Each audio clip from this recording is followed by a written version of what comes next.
Assalamualaikum warahmatullahi wabarakatuh. Pemirsa yang budiman, berjumpa kembali dalam channel Susilawati Susmono Official yang mengangkat tajuk Aransemen Kehidupan Susilawati Susmono. Kali ini kami akan menghadirkan narasumber Ibu Hajah Dr. Risa Rianinta selaku Kepala Galeri Susilawati Bangka akan berbincang-bincang tentang rotasi kehidupan. Selamat menyaksikan. Alhamdulillah, Bu Risa, selamat datang di Susilawati Susmono Official. Apa kabar, Bu?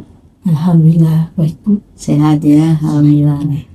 Ya, bisa melangkah masuk ke dalam channel Susilawati Susmono Official. Yang harapannya kita bisa berbagi, ya nggak? Berbagi, baik suka maupun duka di dalam kehidupan kita. Nah, ini topik yang diambil oleh Ibu Risa yaitu rotasi kehidupan ya. Nah, pandangannya tentang rotasi itu apa, Bu? Kalau dari segi saya, rotasi itu adalah perputaran, perpindahan, ya, perpindahan dari suatu kejadian menjadi kejadian yang lainnya. Jadi bagaimanapun antara siang dan malam itu tetap harus ada, antara yang baik dan yang buruk itu tetap ada, dan yang sakit dan yang sehat itu ada, itu berputar. Kadang-kadang dia sakit, nanti dia sehat, dia nanti sakit lagi, dia sehat. Itulah perilaku kehidupan kita di dunia ini. Selagi masih kita ada di dunia, tetap itu ada, akan bakal terjadi. Kalau begitu, rotasi itu apakah titik-titik yang harus kita lewati? Iya, bagaimanapun itu harus seperti dunia ini, malam dan siang itu ada rotasi, pergantian. Nah, begitu juga kehidupan kita, itu pergantian itu pasti ada. Ada susah, ada senang, ada sengsara, ada bahagia. Iya. Begitu. Iya. Nah, kalau kita mengambil suatu interval kehidupan, ya tadi antara titik satu menuju posisi yang lebih dalam lagi. Apa makna dari interval kehidupan dan terkait dengan rotasi kehidupan?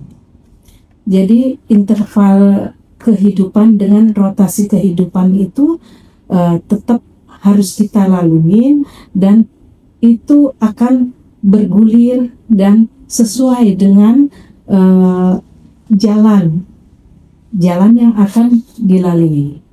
Jadi kalau misalnya kita rotasi dan interval itu bergulir seirama, senada, dan sesuai dengan kodrat natural, ya, kodrat alami yang kita yang ada di muka bumi ini.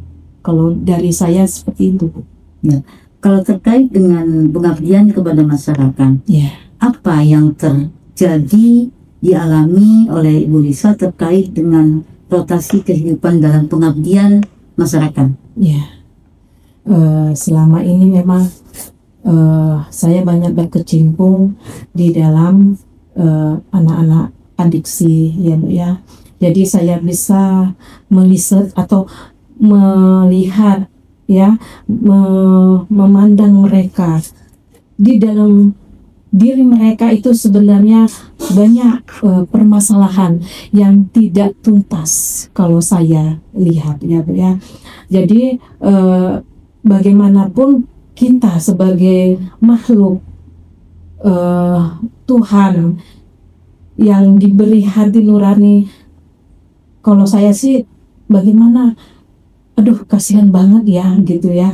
Mereka itu sudah terjerumus tapi tidak sadar. Nah, mereka itu menyimpang tapi nggak sadar itu penyimpangan, gitu. Rata-rata begitu. Iya. Pengabdian masyarakat ini memang nggak semua orang bisa melakukannya atau menyelaminya, Bu. Jadi saya dengan sepenuh hati bagaimana eh, kepedulian kita, ya, kepedulian kita tuh bisa menyentuh mereka agar mereka tuh ya terjewer. Bagaimana mereka itu bisa kembali, bahwa kita tuh menyadarkan mereka dengan suatu pecutan. Pecutan ya, dengan membuka wawasan mereka, dengan membuka pikiran mereka yang selama ini seperti katak di bawah tempurung. Jadi mereka itu tidak menyadari bahwa dunia ini luas gitu. Ini punya Tuhan ini luas gitu. Jadi begitu banyak aneka ragam potensi yang ada di dalam diri kita yang udah diberikan oleh Tuhan, dan mereka itu tidak menyadarinya gitu. Jadi Itu pengamatan. ya, pengamatan saya. Tetapi sadar nggak bahwa potensi itu ada, hanya belum digali? Iya, mereka belum terasah, Bu. Jadi mereka tuh tidak tahu, dari kecil mereka tidak terbiasa dan tidak dibukakan wawasan mereka tentang potensi mereka yang ada di dalam diri, gitu. Apa yang membuat Ibu Risa tertarik untuk menganalisa mereka yang bercandu, adiksi, dan narkoba? Ya, gini Bu, problem masyarakat ya, terutama kami yang di daerah terpencil gini ya, daerah kepulauan, banyak rute dari penyeberang itu sangat terbuka dari tempat lain, Zona lain. yang nyaman untuk bersembunyi. Iya, seperti kelautan, kepulauan kan dikelilingi oleh laut, Bu. Jadi kalau misalnya lautan itu tidak seperti di pesawat gitu ya, Bu ya, itu kan sampai berlapis-lapis pemeriksaannya. Kalau laut Tidak terlalu. Jadi banyak barang-barang yang masuk dari ilegal. yang ilegal, dan itu merupakan tempat strategis yang mereka bisa menyebarluaskan ataupun masuk gitu, yang belum disadari. Anak usia berapa dan sekolah apa rata-rata pecandu itu? Ya, dari tahun 2015 itu sampai sekarang, Bu, yang paling rendah ya, yang paling muda itu tahun anak umur 14 tahun. 14 tahun. Kecanduan. Mereka ya, sakau. Ya, dia itu diberi oleh orang lain gratis. Waduh, saya bilang, jadi kamu nggak atau tahu, gratis itu dipancing dulu gitu. Jadi ya, mereka banyak cerita tentang pengalamannya di dalam dunia itu. Iya. Jadi mereka tuh, karena anak umur 14 tahun itu belum mengerti apa, kita berpikir anak kita 14 tahun tuh sampai di mana ya, taunya di mana. Nah, dia tuh udah dijejelin dengan hal-hal yang haram gitu. Itulah yang sangat. Anak SMP rata-rata. Iya. Saya bagaimanapun kita sebagai orang tua juga merasakan, waduh kalau anak aku juga kenal gimana ya gitu. Nah, terkait dengan hal ini, rotasi kehidupan itu apa yang dimaksudkan dalam rotasi kehidupan menurut pandangan Bu Risa? Ya. Terkait yang dibicarakan pengabdian masyarakat ini. Ya. Jadi rotasi kehidupan itu tetap harus kita lalui, dan kita bisa mengambil hikmah dari hal yang buruk menjadi yang baik. Itu pembelajaran buat kita. Jadi aku bisa menilai, aku bisa mendapatkan peristiwa si A, si B, si C.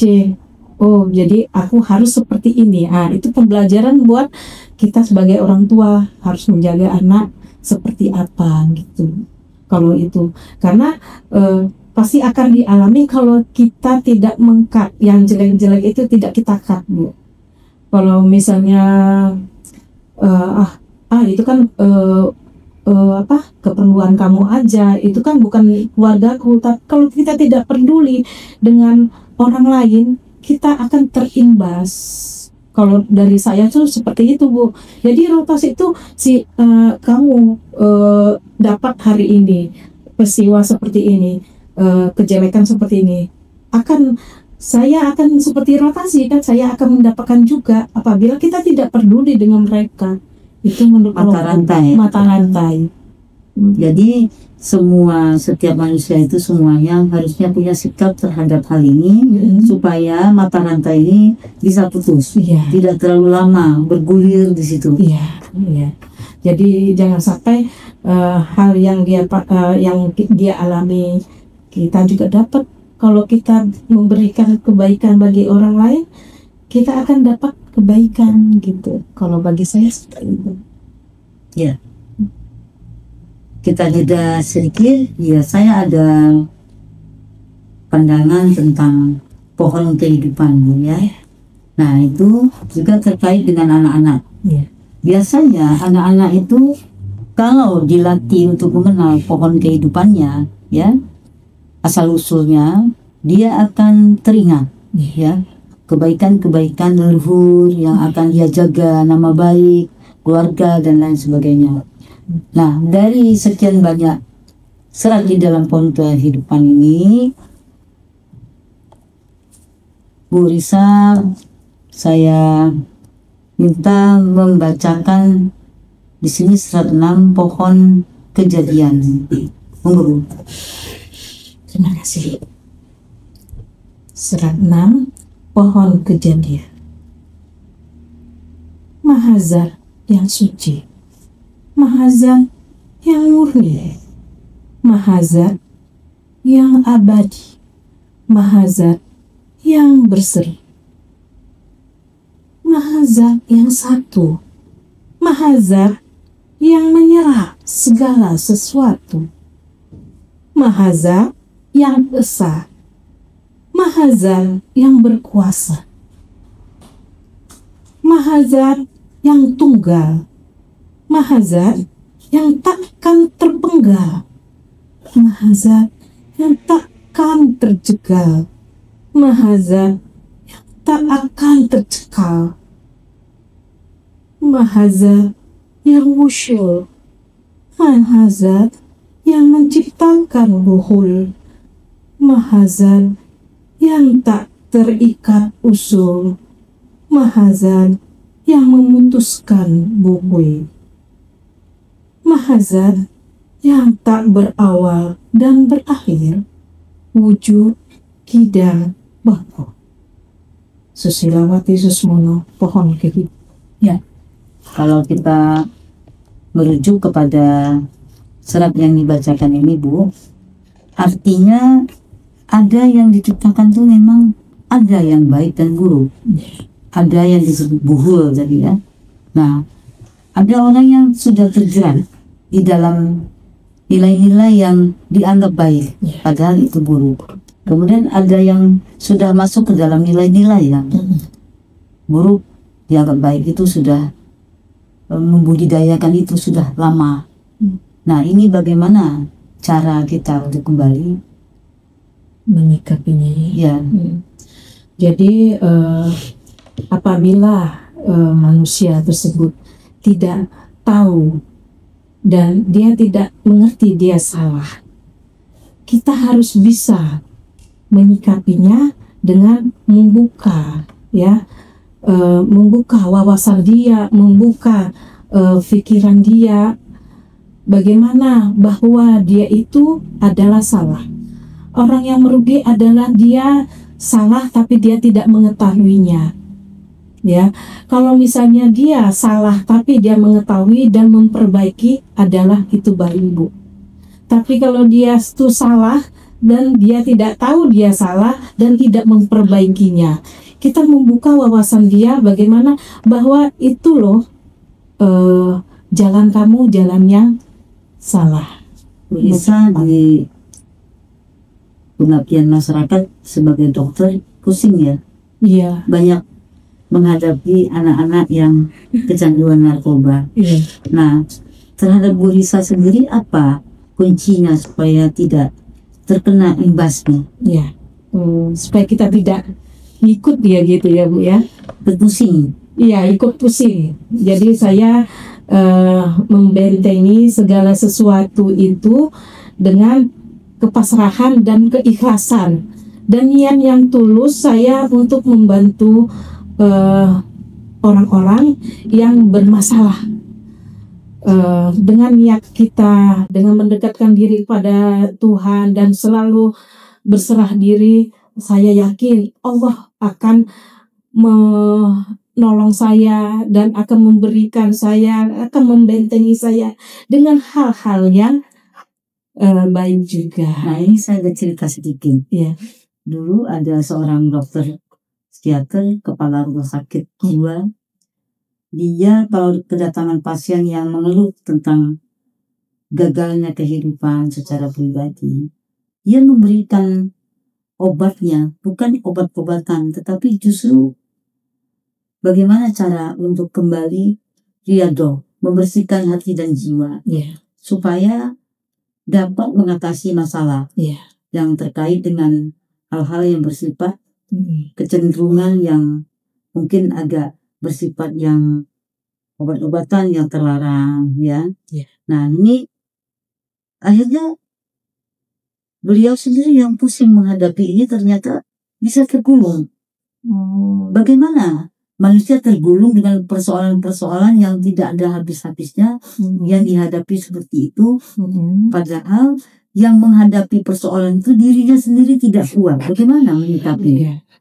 Kalau dari saya akan berusaha untuk membesarkan cahaya, membesarkan niat kita.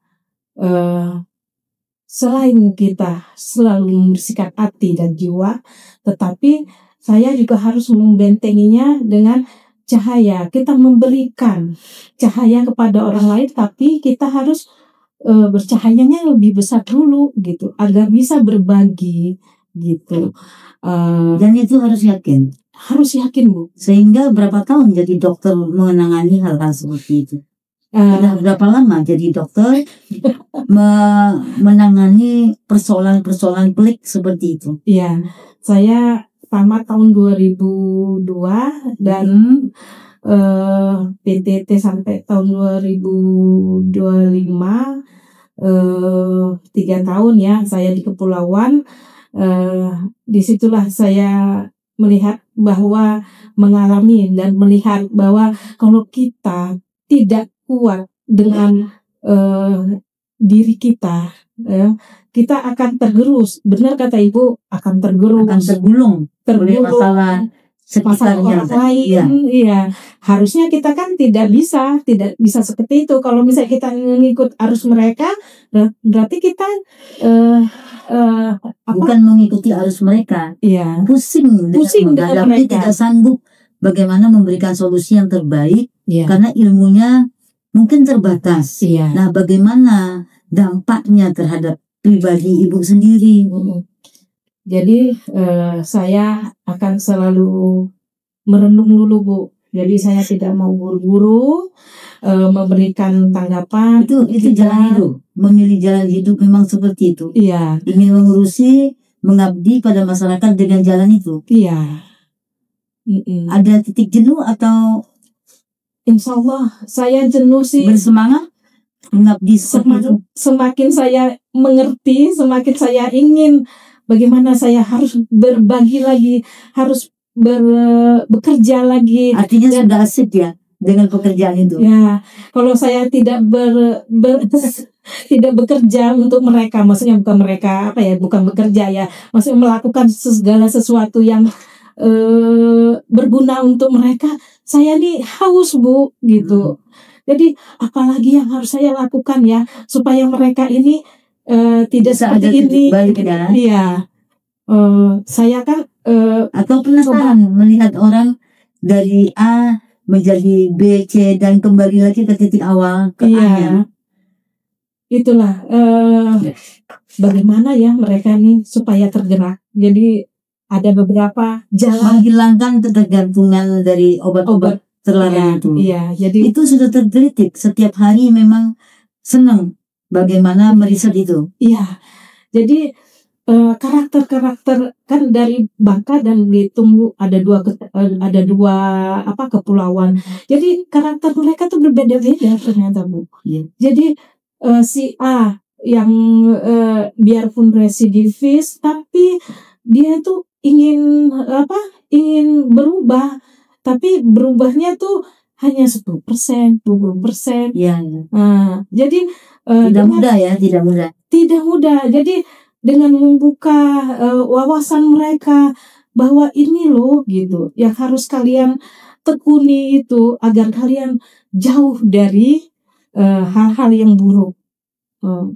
Jadi kita tuh banyak persimpangan ya, misalnya tidak dari A, dari B jalannya. Oh, ini nggak bisa nih, harus dari C. Luar biasa juga ya berarti ya. Iya. Pikiran itu terus Iya. bergulir ingin menyelamatkan bagaimana sosok manusia berguna. Jangan menjadi sampah masyarakat. Iya. Gitu kan. Iya. Penyakit masyarakat. Iya. Gitu. Alhamdulillah ya, Iya. Ibu. Iya. Kita sangat bersyukur kedatangan Bu Risa ke Susilawati Suswono Official. Ya. Semoga bermanfaat bagi yang mendengarkan aransemen kehidupan Ibu Risa dalam rotasi kehidupan, bersinggah dari yang buruk menjadi baik. Begitu kan intinya ya. Dari sulit menuju lapang, dari lapang menuju sulit, kadang-kadang itu bolak-balik.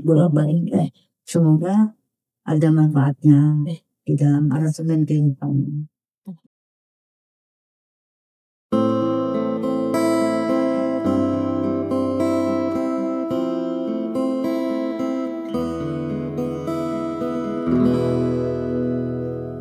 Nafsu bukanlah pimpinan kita, kodratnya hanyalah pelaku takwa. Pimpinan kita di dalam diri tidaklah lain adalah ruhani kita. Sudahkah kita mengevaluasi diri, penggerak roda kehidupan kita? Apakah dia jiwa yang rendah, membawa kita ke fata morgana?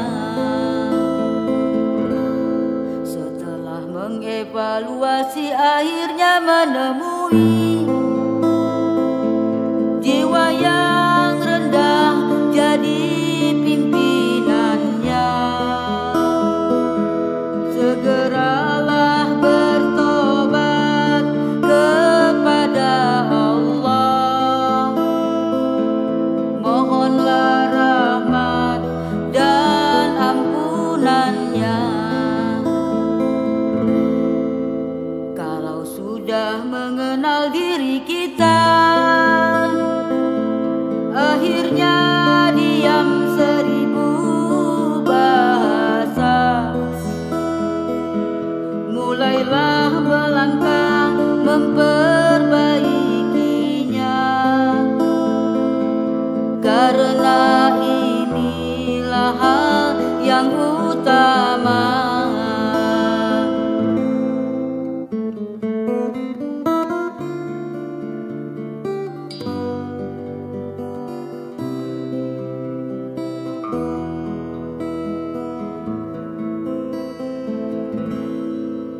Setelah mengevaluasi akhirnya menemui jiwa yang rendah jadi pimpinannya. Segeralah bertobat kepada Allah, mohonlah rahmat dan ampunan.